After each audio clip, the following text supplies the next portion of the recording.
সুপ্রিয় দর্শক, আজকে আমি ডাক্তার বিধানচন্দ্র ব্যাপারী আল্ট্রাসাউন্ডের মাধ্যমে একটি হাঁটু ব্যথা রোগীর রোগ ডায়াগনোসিস নিয়ে আলোচনা করব। আপনার নাম কি? কামরুল ইসলাম। ওনার বয়স কত? আপনার 55। উনি দীর্ঘ 2 বছর পর্যন্ত হাঁটু ব্যথা ভুগতেছিলেন।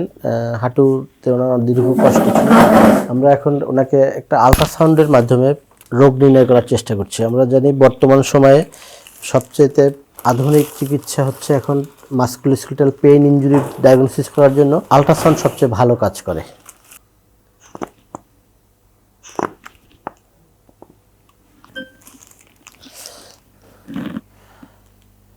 এটা হচ্ছে ওনাদের এই যে হাঁটুর ফিমার, এই যে বোনস এবং 2 বোনসের মাঝখানে যেটা আমরা দেখতে পাচ্ছি,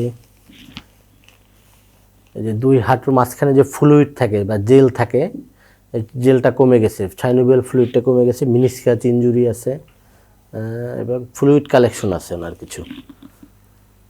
এই যে দেখা যাচ্ছে এখানে ফ্লুইড কালেকশন আছে, যেটার জন্য ওনাকে, যেটাকে আমরা সহজ মেডিকেলের ভাষায় অস্টিওআর্থ্রাইটিস বলতে পারি, যার কারণে ওনাকে যে হাঁটু ব্যথাটা দীর্ঘ 2 বছর পর্যন্ত ওনাকে কষ্ট দিচ্ছে। আমরা এখন আল্ট্রাসাউন্ডের মাধ্যমে আরও ভালোভাবে দেখার চেষ্টা করছি যদি কোনো লিগামেন্ট ইনজুরি আছে কিনা, সেটাও আমরা দেখার চেষ্টা করছি।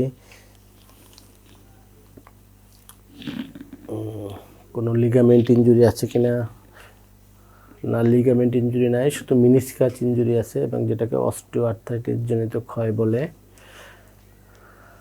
এটাকে ধরো